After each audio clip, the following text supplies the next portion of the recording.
Hi, my name is Pat Burns, and the kids at the barn call me Grandma Pat. And today, I'm getting to read a story all about Thanksgiving. It's called Thank You, Sarah, and it was written by a lady named Laurie Halse Anderson. And I learned a lot about how our original Thanksgiving happened and how she saved it. So you think you know, I thought I knew everything about Thanksgiving as well. But how the Native Americans saved the Pilgrims from starving is really something we're going to learn about. And so it was an amazing time, and the Pilgrims held a wonderful feast to celebrate and say thank you. Turkey, pumpkin pie, cranberries, the works. Look at this wonderful picture of all of them having this great feast together. But here's what happened. There's a news flash, and it said, we almost lost Thanksgiving. You know, sometimes, and this is not written in the book, but sometimes when people forget about how important it was to celebrate certain things, it gets forgotten a little bit. And so I didn't know that, did you? But it's true. Way, way back, when skirts were long and hats were tall, Thanksgiving was fading away.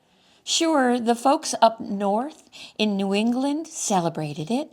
They roast a turkey and invite their relatives, and when the harvest came in, it was so special. But not in the South, not in the West, not even in the mid-Atlantic states. More and more people just ignored the holidays, and Thanksgiving was in trouble. It really needed a superhero. But maybe not that kind of a superhero, or that kind of a superhero. Look at the turkey superhero. No, Thanksgiving needed Sarah Hale. Now, I know what you're probably thinking. She doesn't look like a superhero. She looks like a dainty little lady. Never estimate a dainty little lady, because Sarah Hale was every inch a superhero. Not only did she fight for Thanksgiving, she fought for playgrounds for kids, schools for girls and boys, and historic monuments for everybody. She argued against spanking. She argued against pie for breakfast, but I'm not sure that was really popular. Dull stories, however, she argued, and corsets and bloomers and bustles, and very serious things like slavery. As if that weren't enough, she raised 5 children, wrote poetry, children's books, novels, and biographies, and was the first female magazine editor in the United States of America. She published great American authors like Henry Wadsworth Longfellow and Edgar Poe. Maybe you had heard of Edgar Allan Poe. And composed Mary Had a Little Lamb. How did she do all these things? Well, she was bold and brave and stubborn and smart. And Sarah Hale had a secret weapon. Can you guess what her secret weapon was? A pen. And you guys all have a pen. And in that particular case, Sarah loved Thanksgiving. She wanted the whole country to celebrate it on the same day.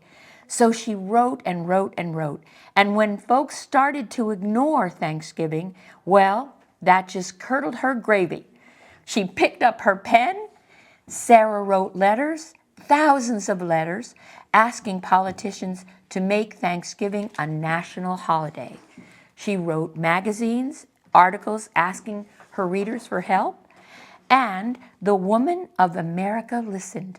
They put down their babies, their hose, their skillets, and their washing, and they picked up their pens and wrote, and when letters arrived, politicians listened. One by one, the states officially made Thanksgiving a holiday. But that wasn't good enough. Sarah Hale wanted the whole country to celebrate together like a family. She went to the top, to the very top. Sarah wrote to the president himself That was Zachary Taylor at the time. He refused. Did that stop Sarah? Nope. She waited for the next election, and she wrote to the new president, Millard Fillmore, and he said no too. Imagine. But did that stop Sarah? No. She was bold and brave, stubborn and smart, and Sarah wrote to the very next president, President Franklin Pierce. Wouldn't a national day of Thanksgiving be wonderful? No, Pierre griped.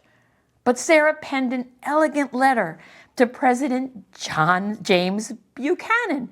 She gave all the reasons why America would be better off if everyone gathered on the fourth Thursday in November to give thanks.